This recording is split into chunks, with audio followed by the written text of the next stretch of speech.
దాన్ని తోసేస్తాడు. ఇలాంటి నీచమైన చరిత్ర కలిగి ఏదో బతికిస్తున్నాడు పార్టీని అధికారంలోకి తీసుకురావడం కోసం, వాడి జెండా వీడి జెండా పట్టుకుని బతికించేటటువంటి దౌర్భాగ్యమైనటువంటి రాజకీయాలు చేస్తూ ఇవాళ గొప్పగా చేసేటటువంటి కార్యక్రమాలు చెప్తున్నాం అనేటువంటి మాటలు మాట్లాడుతున్నాడు. ఇవాళ ఇంకో మాట చెప్పాడు, P4 అంట. అదేంటో మరి నాకు అర్థం కాదు. ప్రజలతో పార్ట్నర్షిప్ అంట. అంటే ముందేమన్నాడు, సంపద సృష్టిస్తా. అసలు సంపద సృష్టించడం ఏంటో నాకు తెలుసు. మీరు అధికారం ఇవ్వండి, సంపద గుట్టలుగా సృష్టించి మారేస్తా. పారేయడమే కదా, ఏం కావాలి చదివి ఇచ్చేస్తా. సూపర్ 6 సూపర్ 7 అడిగిన అన్నీ ఇచ్చేస్తా. తమ్ముళ్ళు ఏం కంగారు లేదు అన్నావు. అధికారంలోకి వచ్చావు, ఇప్పుడు అడుక్కునే బాబు. ప్రజల దగ్గరికి వెళ్ళి చందాలు కావాలి. మీకు గుర్తుందిగా, చంద్రబాబు నాయుడు అమరావతి పెట్టినప్పుడు హుండీలు పెట్టాడు, ఇటకరాలు ఇవ్వమన్నాడు, చందాలు ఇవ్వమన్నాడు. సర్వనాశనం చేశాడు ఆ అమరావతిని. ఇవాళ కూడా బాగుపడుతుంది అనుకున్నారా? ఏం బాగుపడదు. పాపం ఆయన భార్య మాత్రం 2 గాజులు 3 గాజులు ఇచ్చింది. ఆ తర్వాత మొత్తం దోచుకునే కార్యక్రమం. మళ్ళీ 26,000 కోట్లు అంటున్నాడు, మళ్ళీ దానిలో దోచుకునే కార్యక్రమం. దాన్ని కూడా పరిపూర్ణంగా చేయడు. దేన్ని పరిపూర్ణంగా చేసేటటువంటి శక్తే లేదు. అయిపోతే మాత్రం నా వల్ల అయినట్టాడు అంతే. చూశారుగా, కాంట్రాక్టర్ల కోసం పోలవరాన్ని తాకట్టు పెట్టాడు, పోలవరాన్ని తీసుకున్నాడు.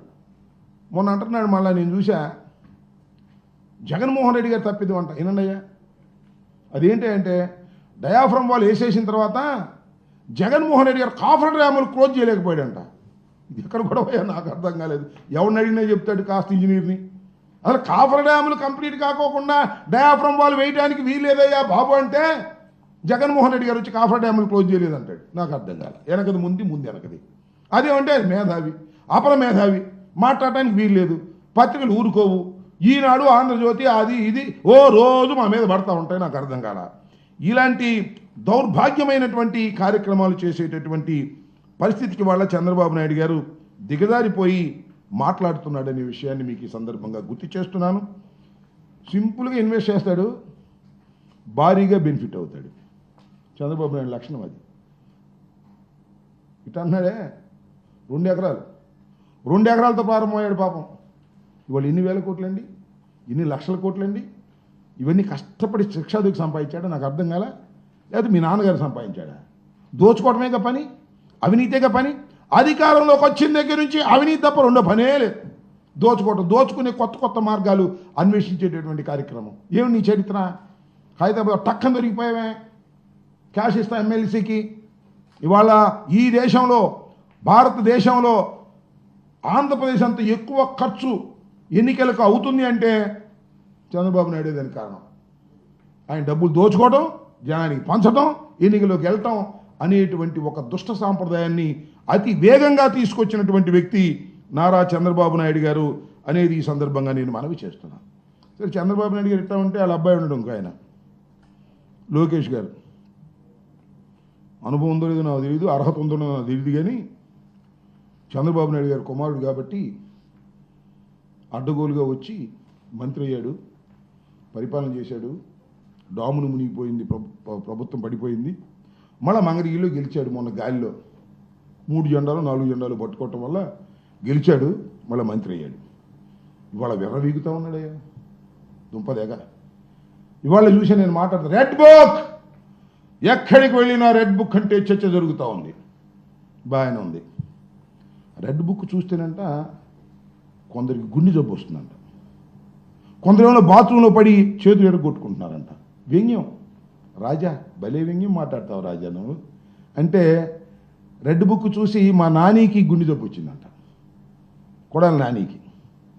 రెడ్ బుక్ చూసి మా పెద్దిరెడ్డి గారు బాత్రూంలో పడిపోయాడంట. అదేగా నీ అర్థం? రాజా, లోకేష్ బాబు, పసిరాజా, గుర్తుపెట్టుకో. మీ నాన్నగారు స్కిల్ స్కామ్ కేసులో వెళ్ళాడుగా జైలుకి, రాజమండ్రి. కోర్టులోకి వెళ్ళి రిమాండ్ ఇవ్వడానికి లేదని ఇవాళ 2,86,00,000 పే చేసినటువంటి లోద్రాన్ని తీసుకొచ్చారుగా, ఆర్గ్యూ చేశారుగా మఫ్సల్ కోర్టులో, సిఐడి కోర్టులో. సాక్షాత్తు ఢిల్లీ నుంచి స్పెషల్ ఫ్లైట్లో వచ్చి ఏసీబీ కోర్టులో ఆర్గ్యూ చేశాడు.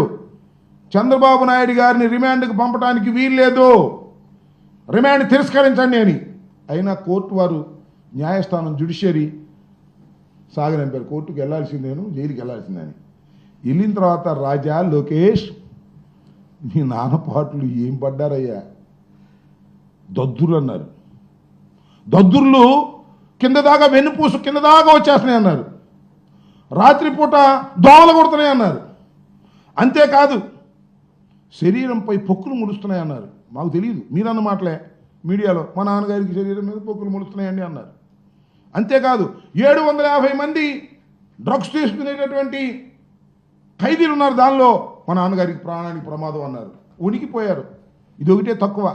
మరి వాళ్ళు మాట్లాడుతున్నావు, అధికారం వచ్చేటప్పుడు నువ్వు మాట్లాడుతున్నావు. ఎవరిని? మా నానిని, మా పెద్దిరెడ్డి గారిని. అహం, అంత అహం పనికిరాదు రాజా. ముందుంటుంది ముసళ్ళ పండగ. భగవంతుడు అన్నీ చూస్తూనే ఉంటాడు. ఇవాళ నువ్వు విర్రవీగి ఎర్ర బుక్కు గురించి మాట్లాడుతున్నావే. ఇవాళ రాస్తున్నారు అందరూ, ప్రతి ఊళ్ళోనూ బుక్కులు రాస్తున్నారు. వాట్సాప్ టక టక టక రాస్తున్నారు బుక్కులు. అందరు బుక్కుల్లో నీ పేరే లోకేష్ రాజా అని రాస్తున్నారు. తొందరపడమాక. భగవంతుడు ప్రజాస్వామ్యం చూస్తూ ఊరుకోదు.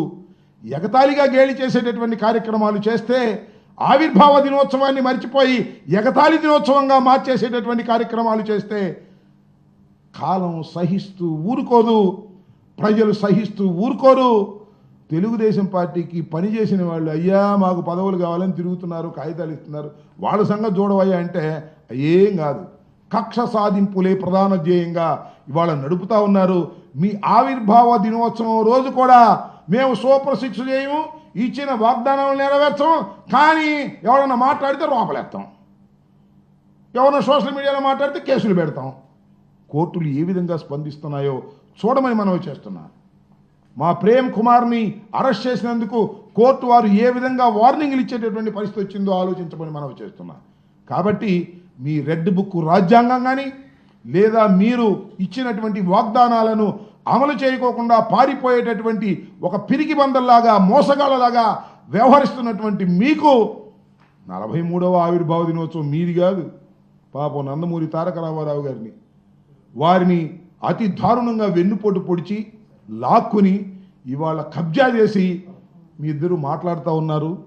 ఇలాంటి దుర్మార్గమైనటువంటి పార్టీకి రాబోయే కాలంలో కాదు, ఎప్పుడైనా సరే ఛాలెంజ్ చేసి చెప్తున్నా, సింగిల్గా వస్తే నీకు లేదు. వాడి భుజాల మీద వీడి భుజాల మీద ఎక్కడమో, వాడు కాబట్టి వీడిని వాడుకోవటం, వీడి కాబట్టి వాడు వాడుకోవటం, ఇట్లా అవకాశవాద రాజకీయాలతో బతుకుతున్నది ఆ పచ్చ పార్టీ తప్ప స్ట్రైట్గా వస్తే బతికే పార్టీ కాదు అది. అది ఒక సత్తా లేని పార్టీ. ఊరికి అధికార మదంతో వాపు చూసి బలం అనుకునేటటువంటి రాజకీయ పార్టీ తప్ప శక్తిహీనమైనది ఈ రాజకీయ పార్టీ.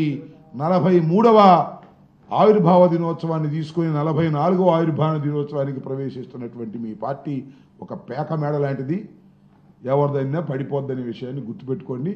వాళ్ళని వీళ్ళని అడ్డం పెట్టి బతుకుతున్న జీవితాలు మీవి, రాజకీయ జీవితాలు మీవి గుర్తుపెట్టుకోవాలని ముఖ్యంగా చంద్రబాబు నాయుడు గారి కుమారుడైనటువంటి లోకేష్ రాజా గారికి వ్యంగ్యంగా మాట్లాడమాక రాజా. నీకు వ్యంగ్యంగా మాట్లాడితే భగవంతుడు నీకు కావాల్సినంత ఇస్తాడు రాజా అనేది కూడా గుర్తుపెట్టుకోమని ఈ సందర్భంగా చెప్పదలుచుకున్నాను.